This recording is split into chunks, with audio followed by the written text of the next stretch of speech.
If you look at how the world has changed over the last 75 years, the next 20 years, AI is the new microprocessor. We traditionally think of humans building technology. The intersection of artificial intelligence and biology is going to be a dominating theme for the next 100 years. Dr. Praphul Chandra is a well-known person, Atria University professor in the Department of Digital Transformation. It's very lovely to have you with us. Thank you for having me. Dr. Praphul, digital transformation is a very interesting concept, gelling, integrating various digital avenues, rolling everything into one. And when it appears as an engineering course in a new age university, how do you put it in perspective? I think the best way to put it in perspective is historically. Correct. If you look at how the world has changed over the last 75 years, Right. starting in the 1940s and the 1950s, Yeah. with the evolution of silicon-based technologies, which is what the microprocessor was. Microprocessors, Right? The first 50 years, from 1950 to 2000s,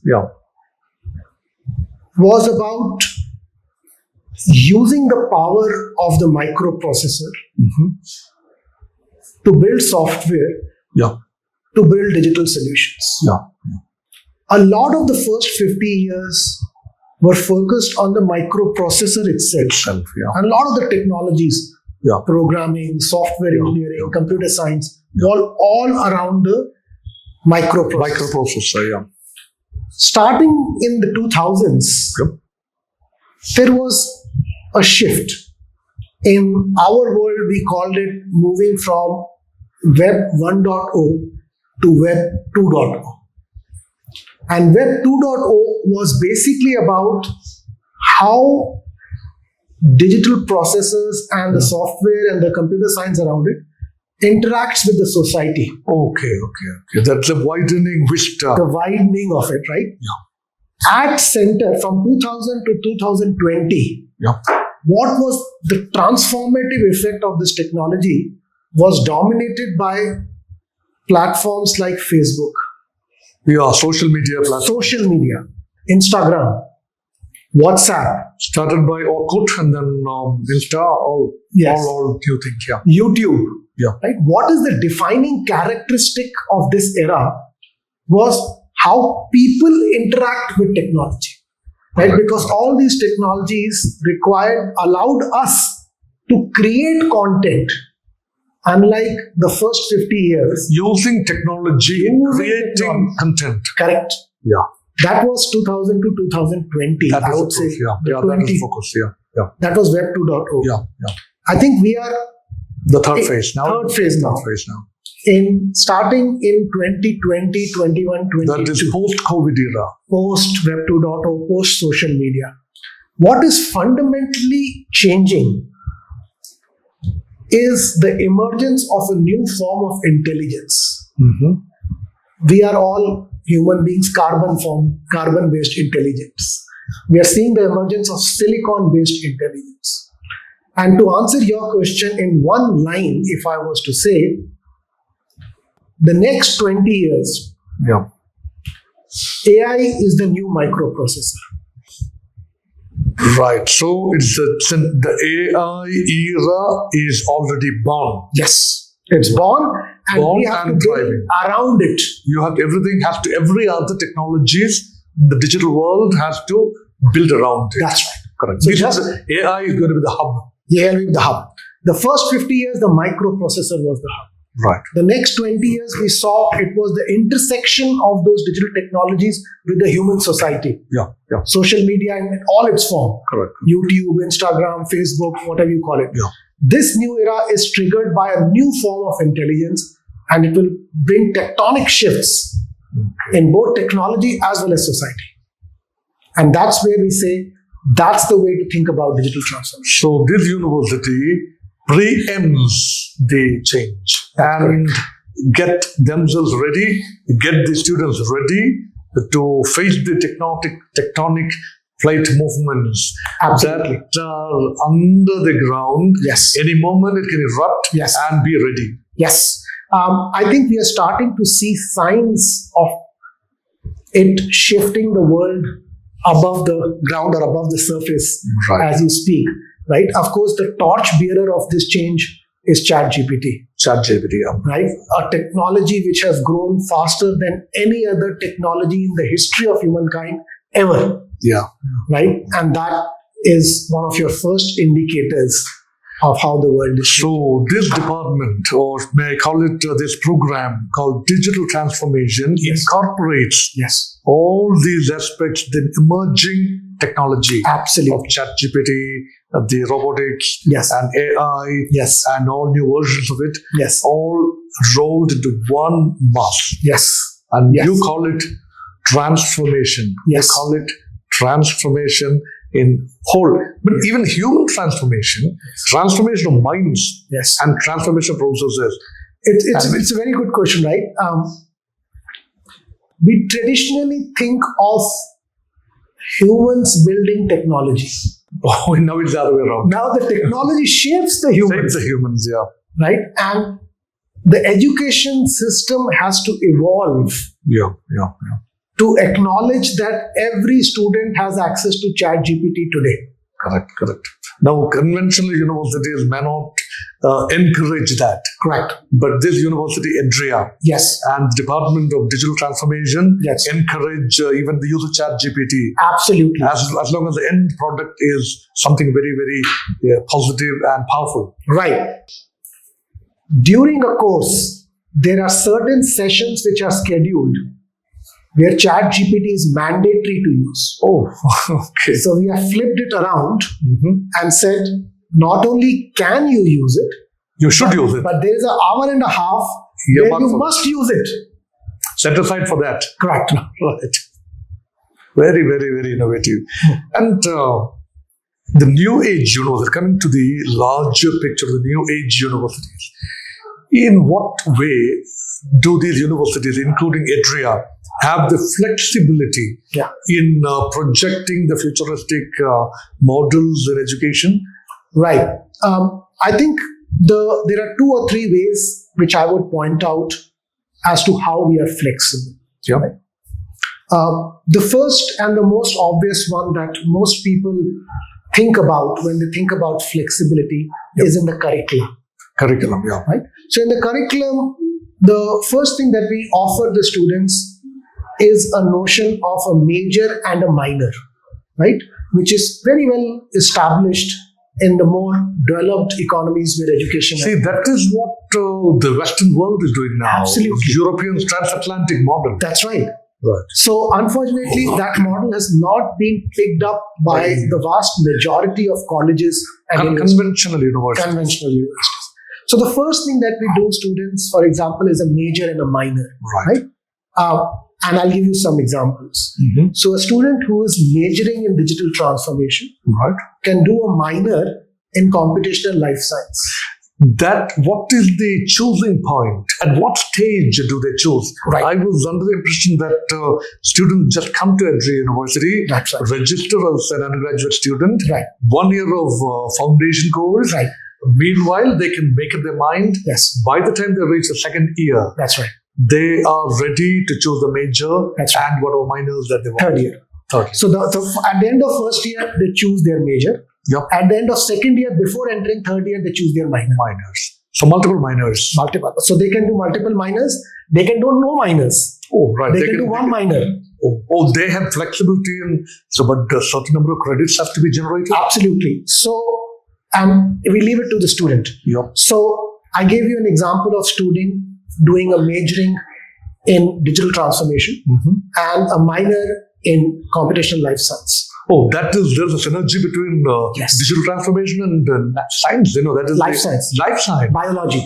Oh, one is biology, the other one is engineering. Absolutely.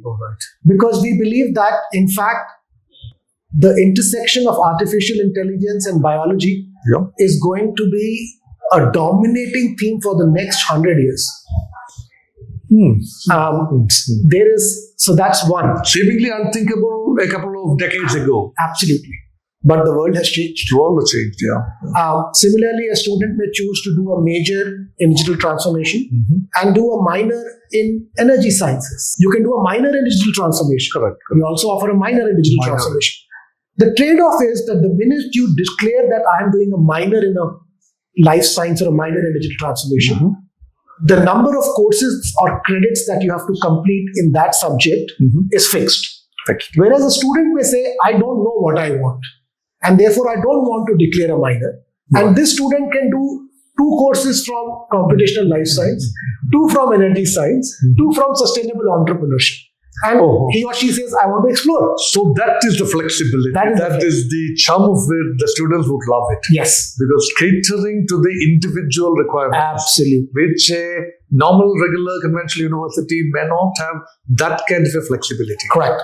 Right. And it's harder to do than it sounds. Because you have to make sure that the course curricula and the professors are talking to each other so that one student hands off the student to the next professor. There should be absolute, coordination between the departments. Absolutely. Between the faculty of different departments. Yes. And that too, the faculty come from very diverse backgrounds. Yes. Some are scientists, renowned scientists. Some are top industrial magnates. Yes. And some are techno giants and whatnot. Yeah. So this is something which generally people don't understand. Absolutely. So professor is a professor, is an academic. Correct. But now we see the whole place is brimming with technocrats and business people and all these people. And they are the ones who are meeting the students in a classroom environment and in laboratory environment and beyond. Yes, absolutely. That's the news. No, that's absolutely true, right? I mean, I myself was an entrepreneur before I moved into academia 2 years ago. Right. So I've seen What was your focus area? So AI? Blockchain. Blockchain, yeah. Right. So my startup was in the space of blockchain. We were working with how data and blockchain intersect with each other. So you can possibly see, with your kind of expertise, you can possibly, create an investment culture among students, a lot of startups. Right. How a startup, because somebody has done a startup successfully and coming into the academic fraternity as a professor, and your students are hearing from the horse's mouth then what entrepreneurship is like, what startups are like, and what are the challenges involved. Absolutely. And and regarding the placement, the parents and even students would ideally want to know how comfortable would their life be after the course is over, the forward progression from academia, from classroom or university into productive careers. What is this transformation like? Because the first batch is out, I understand. Yes. So 4 years, and they are absorbed. I am getting the reports that almost 100% of the students are absorbed in universities, either universities or are pursuing high studies in reputed, globally renowned centers, and some even choose to be entrepreneurs. That's right. So, I'm reminded of a book that I read a few years ago. It was a book called How Google Works. Okay. Right? Google is a company that I've respected for a long time. Right? And it was written by their ex-CEO, Eric Schmidt. Okay. Right. And in that book, there is a chapter on career advice for young professionals. And what Eric says in that book is that not only do you need to be good at what you do, but you need to align yourself with a rising wave of how the industry is moving. Because if you are good at something which is on a declining trend, that's not going to shape your career. That's not going to shape, So you need to be good at, that's a given. But on top of that, you need to align yourself with the rising wave of where the world is going. So the sharp minds to know the trends, the futuristic trends and the shifting patterns. Yes. Like Alvin Toffler wrote, Future Shock, Power Shift and Third Wave. Correct. These are the masterpieces that and what are the future shocks that are going to come? which we can see the seeds of today. Seeds of today, yeah. Let's look at some statements. Yeah. October 2024, Yeah. 9 months ago, the CEO of Google, Sundar Pichai, says 25% of code in Google now is written by AI. Oh, right. Okay. Okay? So now it might have become almost 40-50%. That's right. 8 months. I'll give you another statistic to support it. Right. The CEO of Anthropic, which is now one of the largest AI companies besides OpenAI, Right. says that by the end of 2025, Yep. that 25% is going to reach 50%. Mm-hmm. Right? Okay. Now, I think it is a time for reflection. Yeah. And if I may ask the devil's advocate question, is computer science dead? AI born. Right? On the ashes of computer Science. Right? Of course, it's a slightly controversial question, and I'm trying to trigger people to think about it. Mm-hmm. Right? And the answer is, of course, computer science is not dead. Mm-hmm.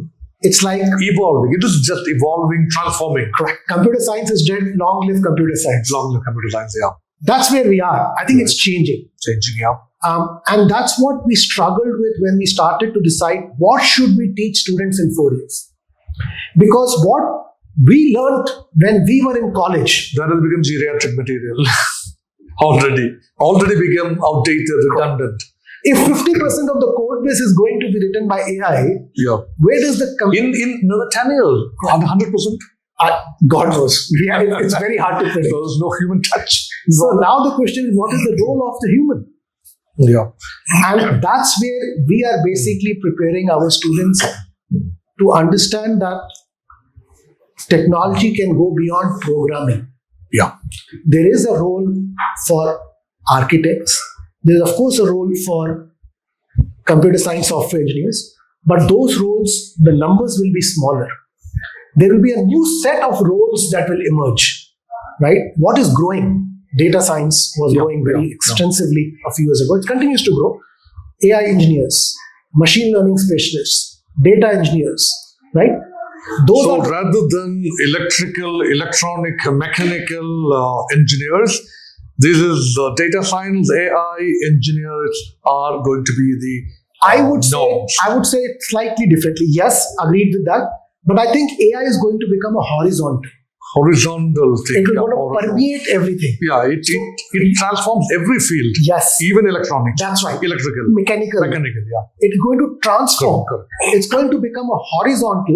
Yeah. And when students come to me for advice saying what should be my major, I tell them your major should come from your interest and passion, but do a minor in AI.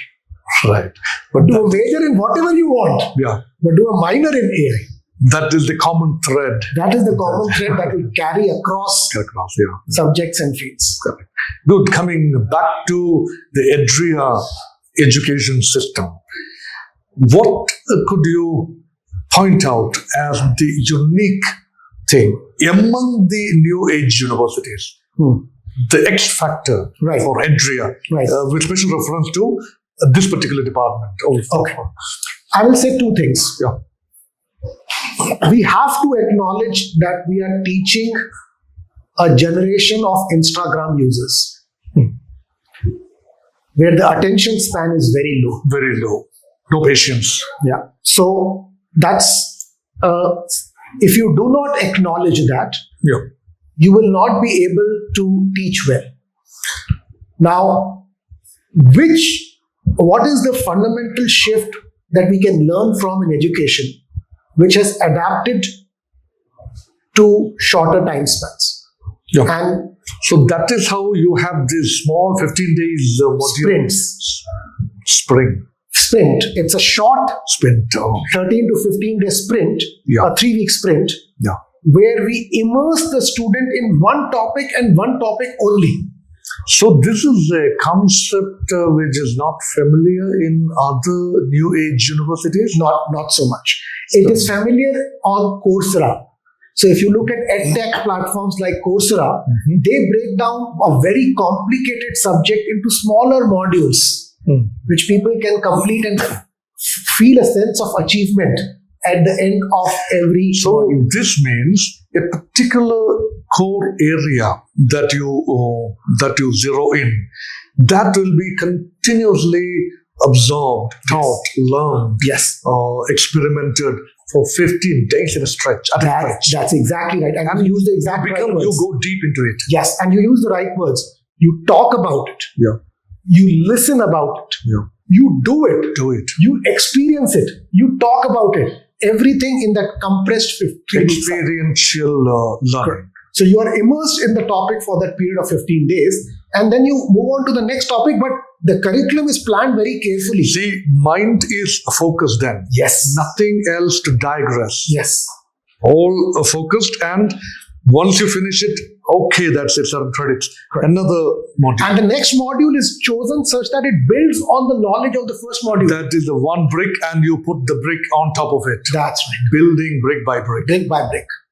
Good. Right? I mean, we pay a lot of attention to how the sprints are sequenced. Correct. You cannot go ad hoc because that will break the student's learning mental model. Mental, yeah, thoughts, yeah. Yeah. Correct. So this is unique. Yeah. Anything else which is unique? The second thing is the very, very strong focus on learning by doing. Learning by doing. That is, I heard that 70% of the work Yes. in the course, BS course, Yes. is done outside the university. Yes. Regular classroom environment. Yes. In industry, in laboratories, Yes. and elsewhere. Yes. So every sprint, more than half the weightage of evaluation is on the group project that they have done. Now there are two words here, group and project. Then group, they learn interpersonal skills, Yes. the leadership, personality, Yes. communication. And Yes, all that develops, and they know how to handle real world challenges when one person does not show up and does not all. contribute. They become resilient. They become resilient. We tell them, this is the real world. Yeah. Don't come to us, figure this out. Right. So they learn the soft skills as well as they Hard learn skills, yeah. applying the Apply skills that they have skills. learned. Because we are going to show them, we are going to tell them, don't come to us with excuses. Mhm. Show me the project demo. Yeah, we will want solutions. Correct. Right. Build stuff. Right. That is the thing. Yeah. So now we are we have to give it a talk to the parents. Sure. Parents, because parents, when they send their beloved children Sure. to a reputed center, Yeah. the first question they ask is this: we are spending a lot of money, energy, time, prayers Yeah. for these children, for our children. Yeah. Do they make it? Will they make it? Yeah. Are they, private university? Oh. It's a new concept, Yeah. new age university. Yeah. Nothing much is heard in certain parts of India. Right. That the concept is not very familiar. Right. Are they market? Will they be absorbed in the market? Right. What kind of placement record Right. does it have? Right. And what are the various avenues that they have? Right. With special reference to the Department of Digital Transformation. Right. Where can these graduates be Sure. after the graduation? Right. So here is the way to think about this, right? First thing that you need to realize is that a student who joins the university in 2025 Yeah. will graduate in 2029, 4 years. 4 years. So what the parents need to be very careful about Yeah. is, are we preparing our children for 2029? Right? And if you look at, we are sitting in Bangalore, so we have also got the advantage of being 5 minutes from the Indian Institute of Science, Yeah. with which whom we do research. So this is the projects. location which is ideally located, Bangalore, heart of Bangalore city. And all the tech centers are here, right? So we talk to the tech industry very, very frequently, right? Because of our backgrounds, our friends, family are all embedded there. It is very clear to us that 2029 is, I would say, even even in 2026, 27, there are winds of change. And the skills that we are teaching Yep. are the ones that will prepare the students for what is needed going forward. In fact, I would say it the other way around. Being in Bangalore, being near IIC, being very close to the industry, being myself from the industry 20 years, being an entrepreneur, I know what skills are needed, and we have designed the curriculum and the methodology of teaching, knowing the gaps that we found in the freshers that we recruit. So in 4 years, they get the art of doing things and also a hint about the futuristic shocks. Absolutely. By the time they go out of the university, Yes. they're on their own, standing on firm ground. Yes. Firmly Absolutely. fitted. Yeah. So that is the kind of. I'll just add one thing. Doing these projects also gives them confidence. Yeah, I think because they have something under their belt. Correct. Already done. Correct. Process done. Correct. And also result obtained. Correct. Otherwise, it is a conventional system. It is only theoretical knowledge that they've got. So when and they got high grades in university and they'll rank. Yes. But they don't know how to do things. So when they are sitting in an interview with a potential industry interviewer, Yeah. they know that they have done this, they have built stuff. So the level of confidence, we have time and again heard from the employers Yeah. that the level of confidence in your students is above anything that they have seen. Good. So we are coming to the fag end of the interview or interaction. Sure. Lively interaction. In fact, Thinketh is capable of throwing light onto various aspects of the new age university system with AI-based learning and processes in perspective in the Department of Digital Transformation, the transformatory world, the digital world, and the highly transformating world. Yeah. You are equipping the students to face the future shock. Yes. So, congratulations. Thank you. And good that you are doing a stupendous work. Yeah, And thank you. building future, creating future, transforming it, making it palatable to the people and sharing it with who would want to hog the limelight in the future. Yes.